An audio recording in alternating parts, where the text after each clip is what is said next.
we're also reading this C.S. Lewis book, which is on exactly the same theme. This nice group that one of the main characters works for is trying to do exactly the same thing, like engineer, a transhumanist brain that will live forever. And the main character, we don't even have to talk about anything but this today, but there's a moment, he gets set up and for a murder and goes to prison and is sort of tortured in a 1984 style moment. But he realizes, he has this flash of intuition that he's just choosing a side, normal. Everything else. And once he realized that rejecting that was rejecting all this pseudoscientific nonsense, because it's just what he felt. Everything else made sense after that.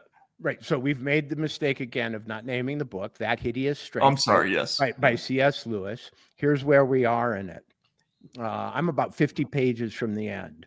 And what has happened is that, what's the first name of the... Mark.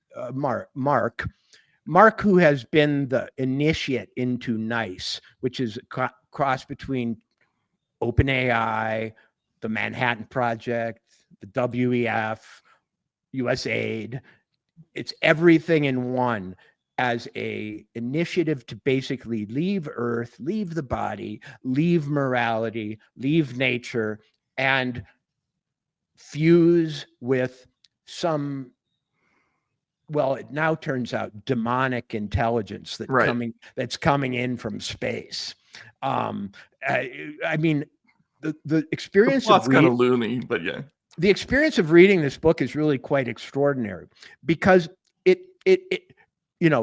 throws wide open the possibilities. Like, there's a bear in this book. There's a character who is a bear called Mr. Boltitude, and the bear has thoughts. Like, C.S. Lewis's channeling of the bear's consciousness. The bear represents a kind of animal, primitive consciousness that is buried in nature and presumably is buried in evolution in all of us. And he does a few pages on the bear's feelings about getting syrup every week from its owners and how ecstatic it is when it gets. And he does a kind of bear channeling where it sees bees and it follows them to get honey and so on. And it's one of the most moving things I've ever read, and it's actually convincing. The other character that he brings to life as the antithesis of the technocrats, and he uses the word technocrat in the book. He finally uses the actual word. That's right. Yeah.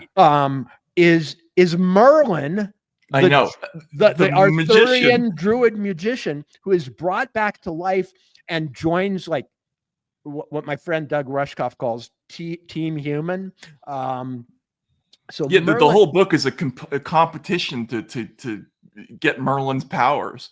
Right. And the Team Human, who are a bunch of sort of Christian, traditional, the St. Anne's Project or something, nature worshiping, nature loving, normal people.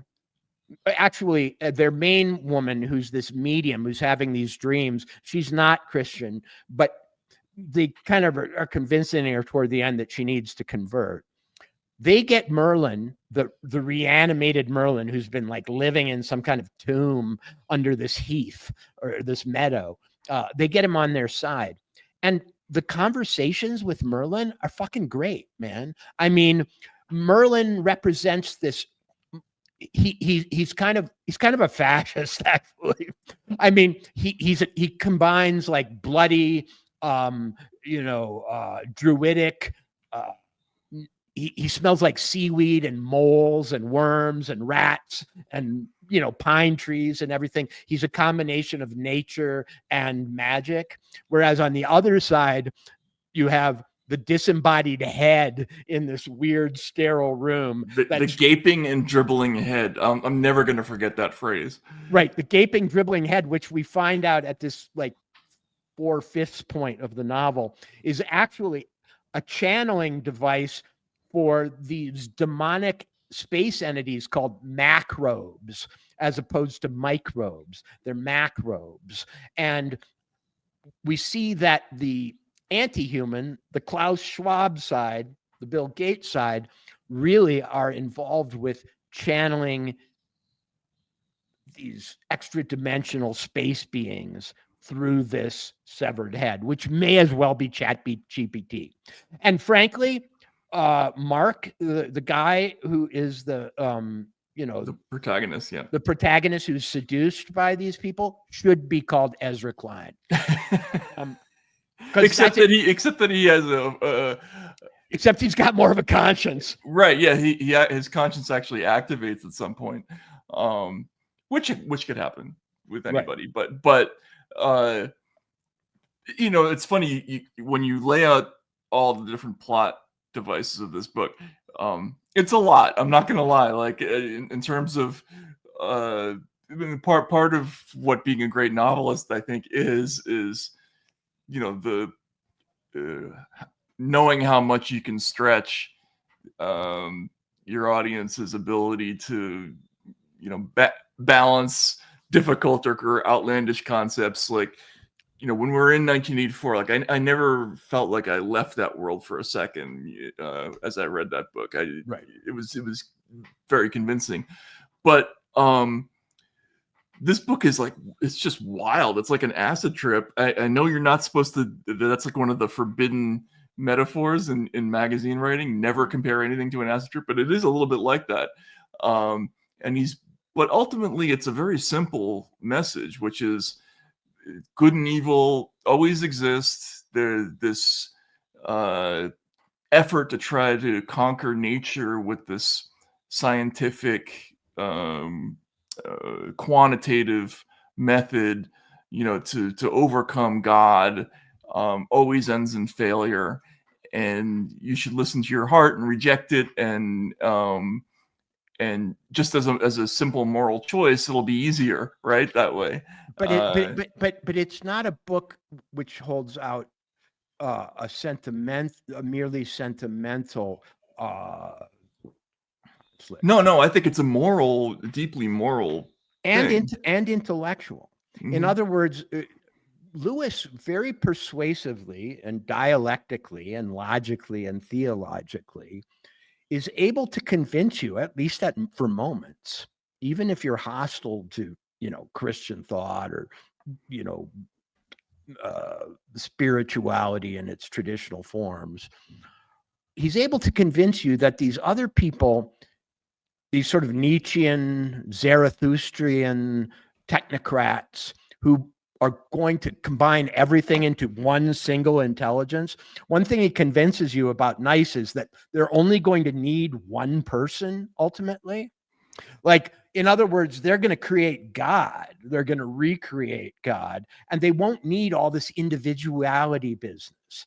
And they also won't need nature. Lewis convinces you that, and insofar as this is progressivism, a version of sort of progressivism gone wrong, that they're going to sterilize and kill the earth. It's terracide that's going on here. And so Lewis not only identifies with Christian God and so on, but he identifies with peasants, with lower class workmen and servants, with fairies, elves, giants, ogres, animals, bears, everything that is sort of like dirty, human, old, messy, real. Lewis champions. On the other side, you have the dribbling head channeling macrobes that, from space, and you go, wow, that is madness. He's right. There's no brakes on it. And when Mark is sort of imprisoned, and they give him the hope that he will become very important in the Nice movement. And they run him through some set of like desensitization experiments or exercises to make him, the new man. And Lewis demurs and won't describe them. He says that these experiments are sort of schoolboy level, but you get the feeling like he has to do things like eat worms and maybe like masturbate in front of people and do all Yeah, these it's like the Ted Kaczynski experiments that they right? yeah, or the Gordon Liddy experiments that you did as a young person. I'll never forget, right? Like holding your hand in front of a flame, you know, or whatever. Yep. So he does all these experiments that Lewis is too like polite to even describe, and you have the feeling they're sexual and they you know are digestive. He says you'll have to eat bad food. Lewis basically says that exposing yourself to constant ugliness will dehumanize you, and that's one of the techniques that's used. But you really do want to stop the train. You are with him in this book. You might, after you put it down, I'm not sure quite yet how it ends, you know, suddenly go, it's not such a bad thing to want to have an AI lover and a polycule with a fucking computer and eat bug paste, you know, or whatever. But as a description of the nightmare that is progress for its own sake, I don't think it can be beaten. Yeah, so it's a very similar progression as 1984. He's trapped. There's this horrible sort of repressive totalitarian concept all around him, but he doesn't give in, and it actually works in this book. Like, so there's in the midst of his suffering, it says something else, something he vaguely called the normal, apparently existed. He had never thought about it before, but there it was, solid, massive, with a shape of its own, almost something you could touch or eat or fall in love with. It was all mixed up with Jane, his wife, and fried eggs and soap and sunlight and the rooks cawing at Cure Hardy and the thought that somewhere outside daylight was going on at that moment. And so it's just the reality that there is something normal and real and alive out there, and he clings to it mentally and rejects this other thing, and he just makes that choice. And you know, his idea is, as long as he does that, nothing bad can happen to him, and he's not even afraid of being killed or tortured anymore. And so it's a very profound book about rejecting all these things that we're talking about. Right. And the way he comes to this epiphany about the normal is he's put in the room with the head, I think, and he realizes that the room is too tall and too narrow. And thus it's making him nervous and uncomfortable. And he realizes that, oh, wow, proportionality in architecture is actually a thing, that it's not arbitrary, what we're used to. There are rooms in which you're comfortable and rooms in which you're not comfortable. And this is one in which I'm uncomfortable. And that epiphany about order, balance, proportion multiplies itself in his head to become this concept of the normal, or probably what Lewis would call natural law or whatever, you know. And it's very believable. And you know what? It's believable for all the same reasons that we're recoiling from these articles. It's just the thing that's in us. Like we don't want to fall asleep next to the Invasion of the Body Snatchers pod. Like, there's something that tells us not to do that. We don't want to be told to love a machine. We want to love people, right? Like, and we should listen to that voice and not the other one. And the way he presents it is, it's a choice you have to make, and it's an eternal battle between, you know, people who think you can conquer nature and people who think you can't. And I think we're in that moment now. It feels like to me anyway. But we may have been talking for 3 hours. Yeah, but we went so paisley and psychedelic in our conversation today. I have no idea how much time has passed. But I will say this about the book, that hideous strength. And that hideous strength that is revealed refers to the pure demonic, rational, scientific, numerical calculus behind the anti-human movement. Okay. I really think, to be culturally literate, you must read this book at this point in history, if only to argue with it or reject it. But I have fought with it the whole time I've read it because, to be honest, like the Dungeons and Dragons, swords and sorcerers, Arthurian stuff has never appealed to me. Yeah, that's not my thing either. It never has. Magical animals, dragons, strange made up names, rainbows and mystical quests. Sorry, just to interrupt. And the site we never launched, that when I was at the Intercept, we were going to have a list of the only 5 movies, and so one of them was old people fucking, but the other one was dragons and shit. And I've never been into dragons and shit. So I live in a town, Livingston, Montana, and this is a funny story, and then I'll stop so anybody can go home.